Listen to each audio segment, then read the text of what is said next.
O Congresso Nacional aprovou um projeto de lei que corta aí 45 milhões de reais do orçamento do PSR, o Programa de Subvenção ao Prêmio do Seguro Rural. O recurso será repassado para outras despesas do Ministério da Agricultura. A medida só conseguiu avançar após acordo dos governistas com a bancada do agronegócio, que teve a garantia que os valores serão recompostos pelo governo federal em um novo projeto futuro. Sobre esse assunto, nós conversamos agora com o economista e coordenador do Departamento Técnico e Econômico do Sistema FAEP-Senar do Paraná, o Jeffrey Albers. Bom dia, Jeffrey. Seja muito bem-vindo aqui ao Agronotícias. Bom dia, é um prazer estar com vocês novamente. Satisfação em recebê-lo aqui novamente. Eu queria abrir então essa nossa conversa ouvindo a sua opinião em relação a esse corte no orçamento aí do programa, que na verdade vai totalizar 130 milhões de reais, né? Já que outros 85 milhões serão realocados em outras despesas. Então eu queria ouvir primeiro essa sua avaliação em relação a essa notícia. Essa avaliação imediata é de preocupação, porque esse remanejamento ele vem na contramão do que nós estávamos reivindicando, que é justamente um aporte de mais pelo menos 500 milhões esse ano ainda para as contratações dos seguros pelos produtores. Então, além de surpresa, nos causa muita preocupação.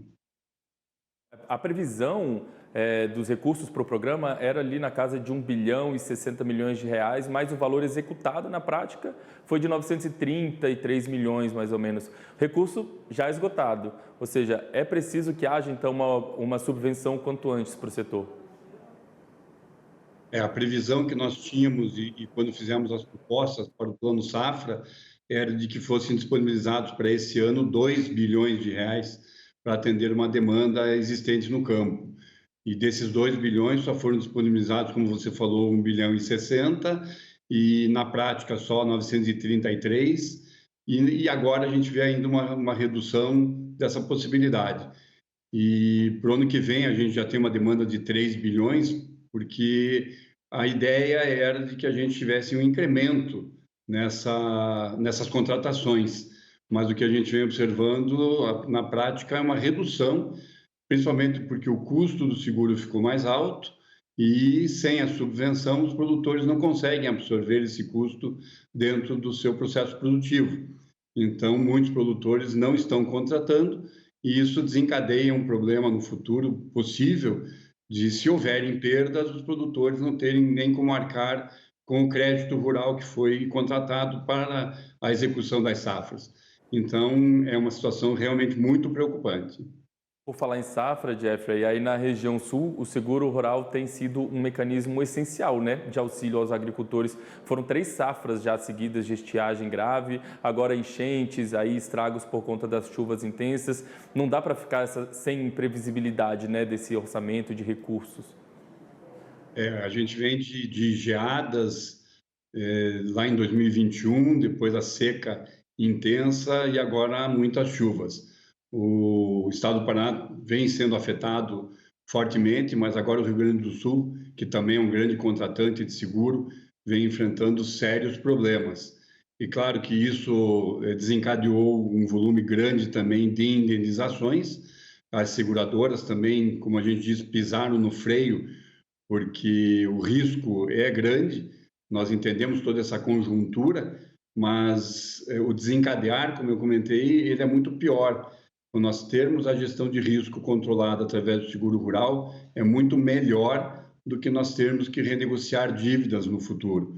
Inclusive, para os cofres públicos, a renegociação de dívidas e a subvenção dos juros nas renegociações, ele acaba tendo um impacto financeiro muito maior do que uma liberação de recursos para subvenção, que aí a gente terceiriza esse risco com as seguradoras e as resseguradoras mundiais. Então, nos parece que a gestão através do seguro é muito melhor do que o desencadear dos problemas, mas não é esse mesmo olhar que nós temos observado aí pelo governo federal, não só Ministério da Agricultura, agora do Desenvolvimento Agrário, mas principalmente do Ministério da Fazenda. Isso vem necessitando, então, de uma sensibilização maior, que é o que nós temos feito através da nossa bancada parlamentar. Ô Jeffrey, na sua avaliação, muito em decorrência desses fatores climáticos dos últimos anos, os produtores rurais estão mais atentos, mais conscientes, inclusive, da necessidade de contratação de seguro rural? Então, esse é um trabalho que a gente vem fazendo já há muitos anos e com êxito, né? Mesmo através de cursos, através de mobilizações, nós vínhamos num crescente nesse volume de contratações. Lá em 2021, nós tínhamos algo próximo a 3, quase 4 milhões de hectares cobertos por seguro. Já no ano de 2022, esse número caiu para perto de 2 milhões e meio de hectares aqui no Paraná, né? E agora, esse ano, nós temos só 1 milhão e 800 mil hectares.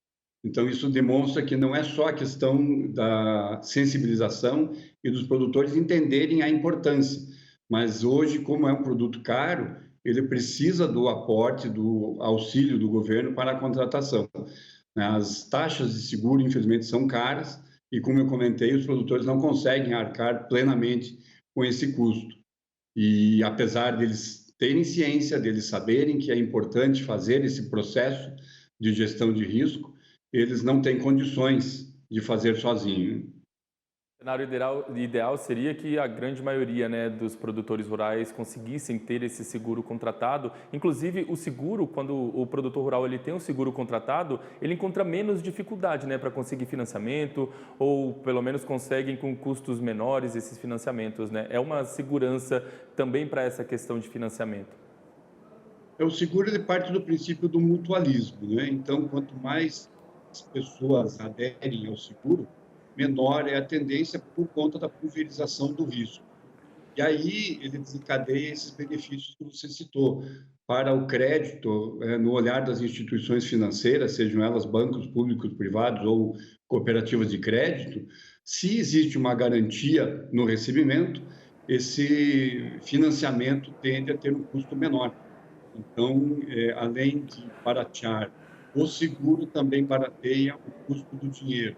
E aí é que se torna viável a atividade, de um modo geral, não só rural, né? Isso acontece em qualquer setor da economia, né? Infelizmente, não existem recursos próprios para que a atividade seja conduzida, há necessidade do recurso de terceiros, a alavancagem financeira, e no setor rural nós temos isso próximo a 1/3 de todo o capital envolvido na produção agropecuária nacional.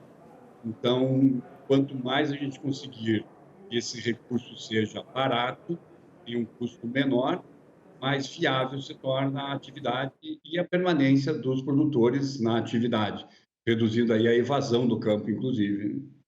Jeffrey, para a gente terminar então a nossa conversa, só para reforçar aqui, qual é a demanda, digamos assim, no seu entendimento em relação aos recursos para agora? Qual a subvenção que seria necessária então para esse momento, já que o governo promete aí que vai trazer algum tipo de subvenção em algum novo projeto? Qual deveria ser esse montante?